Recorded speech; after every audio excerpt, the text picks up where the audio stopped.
So, Texas school officials are saying we want our children to learn that slavery was a side issue to the Civil War because it's divisive. We have to look forward. And President Trump is saying we need to love each other now and whatever. But we need to love each other and we have to look forward, not backward. And I get that. Looking forward is important. But if you are looking forward from a place that is false, then where you're looking forward to is the road to hell. We can't go forward without acknowledging where we have been. What these people have forgotten is the story of King Cotton. And that's something that I will never forget. I didn't have to learn this in the past 6 years. I had to learn the true meaning, but I didn't have to learn the term, because King Cotton was part of my upbringing in Memphis, Tennessee. King Cotton was a food brand. King Cotton was on everything. There was actually a hotel, King Cotton, in Memphis. Army and Navy Club, completely air conditioned. Bed and halls, sprinkler protected. 3-channel radio and Muzak, and overlooking the Mississippi River. This was one of the luxury hotels in Memphis. But what does the phrase King Cotton mean? What it meant to me was bacon. Because King Cotton bacon, King Cotton sausage, King Cotton rolls. This was like the food of my childhood. Everybody in Memphis bought King Cotton brand. And when I finally found out what the name actually stood for, I felt like I wanted to throw up.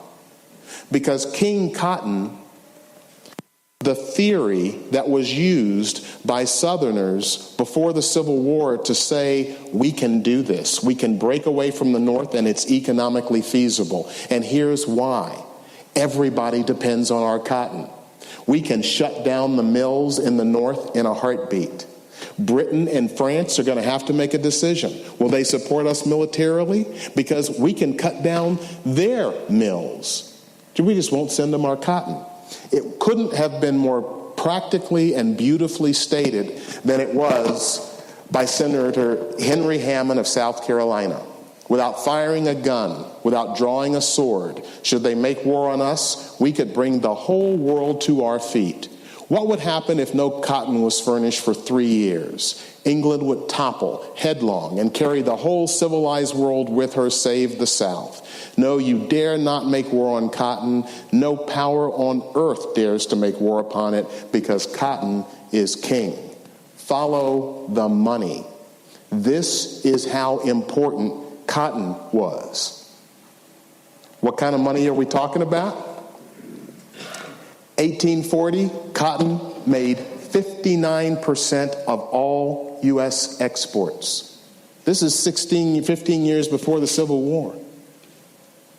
1.5 million pounds with about 700,000 slaves, and you can see how that changed. 2.25 billion pounds and almost 4 million slaves. This is what made America wealthy. This was the formation of wealth. And folks, I just want to make sure as a side note to say, I hope you don't think that the money made from slavery just dissolved and went up into the air.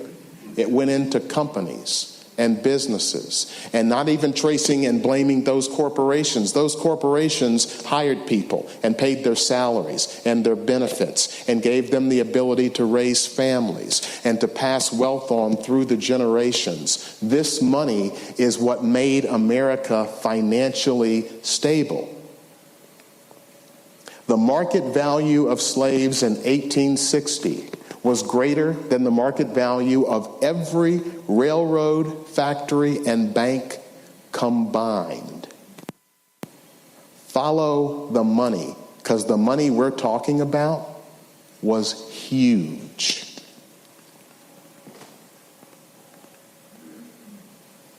Think about the role of slaves and trade and slave labor in the economy. And that's a statistic that shocks me, because the Mississippi Valley today is one of the poorest places in America. And in 1860, more millionaires per capita than any other place in the country. And that was because of slavery. The white plantation owners did not have the capital to hire hundreds of workers to work these gigantic cotton plantations. They had to have free labor. And if there is any doubt about it, and let me just say, there is absolutely nothing wrong with retail jobs. But when you have an economy that is based exclusively on the exploitation of free labor, this is what happens. We are now 150 years later. There is no industry in the South that has replaced the slave trade and what could be worked on by slaves. The mayor of New York City recommended that New York, not the state, the city, withdraw from the Union during the Civil War. Why was that? If you go and read, it's because we are making so much money from slavery, we want to keep doing it. If we withdraw, we can then be friends with the North, and we can be friends with the South.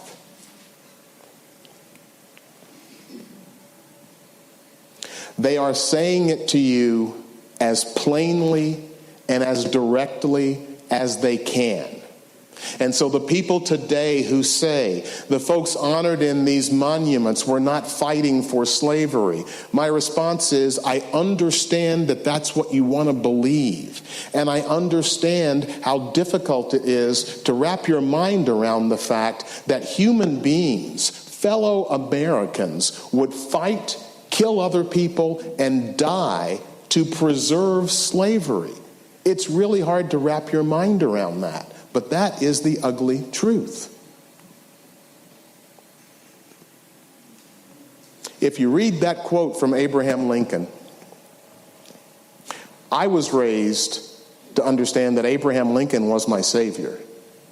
I was taught that Abraham Lincoln freed the slaves because he knew that slavery was an abomination. Abraham Lincoln said on many occasions, if I could preserve the Union and keep slavery, I'd do it. If getting rid of slavery is what it takes to preserve the Union, I'll do that too. What his goal was to preserve the Union. And I just want you to know that the debate about reparations for slavery is a completely false debate. First of all, go back to 1988 when Ronald Reagan was in office. Passed with almost no dissent was a bill giving $20,000 to every Japanese American family that was interned during World War II. That was absolutely appropriate. $20,000 doesn't even begin to compensate those families for what was taken from them, for what they lost, and for being essentially imprisoned for the term of World War II. At least it was some acknowledgement that what we did was wrong. If you talk about reparations for slavery, $20,000 for 4 years of internment, what is it for 256 years of slavery? And here is the kicker. Reparations were already paid because in the Emancipation Proclamation, Lincoln set aside $1 million for D.C. slave owners to be compensated for loss of property. This is our history.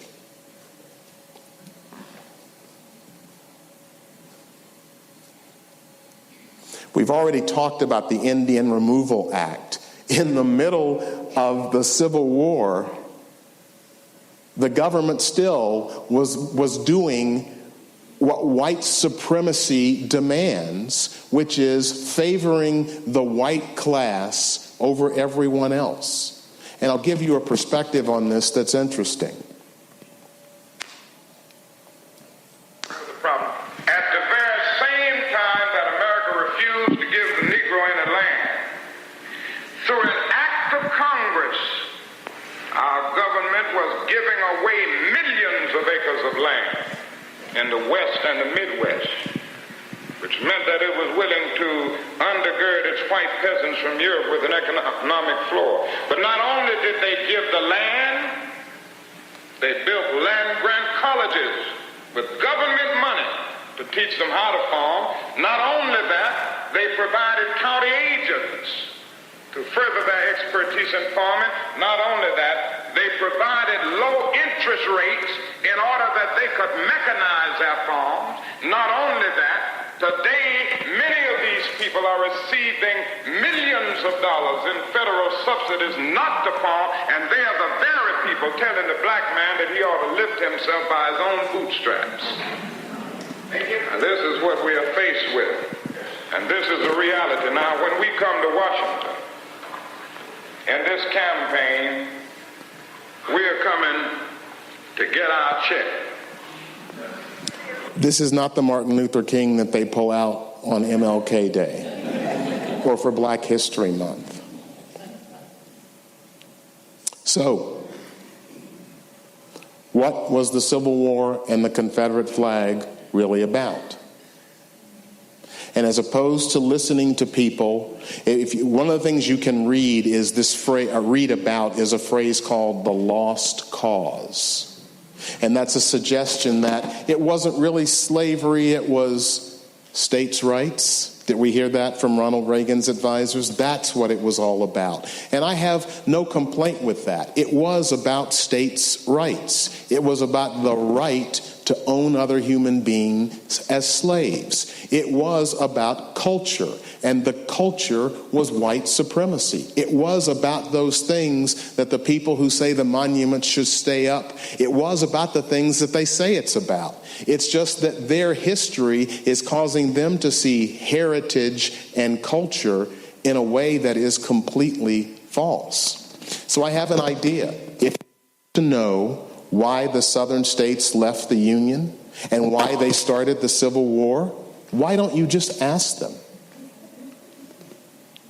South Carolina, the election of a man to the high office of President of the United States whose opinions and purposes are hostile to slavery. Mississippi, our position is thoroughly identified with the institution of slavery, the greatest material interest of the world. A blow at slavery is a blow at commerce and civilization. They are telling you as clearly as they can, our entire economy is built on slavery, and if you take that away from us, we're going to end up with nothing but retail jobs. Louisiana, the people of the slaveholding states are bound together by the same necessity and determination to preserve African slavery. Alabama declared that the election of Lincoln cannot be regarded otherwise than a solemn declaration on the part of a great majority of the northern people of hostility to the South, her property, and her institutions. Her property were the human beings that they owned. And the institution was the institution of white supremacy and slavery. They are telling you as plainly as they can. And my question is, why are we so unwilling to listen? Why are we so unwilling to believe exactly what they're telling us? This is my favorite. All white men are, and of right ought to be, entitled to equal civil and political rights. That the servitude of the African race as it existing in the states is mutually beneficial to both bond and free, and is abundantly authorized and justified by the experience of mankind and the revealed will of the Almighty Creator. Do you think that they stopped believing this because the war was over? They are telling you as clearly as they can. At the South, and with our people, of course, slavery is the element of all value. And the destruction of that destroys all that is property. This is why we are willing to send our fathers and brothers and sons to make war on the North to try and separate our country. Because if we don't, you're taking away our very lifeblood. We need these slaves, and we are comfortable with it, and we thought you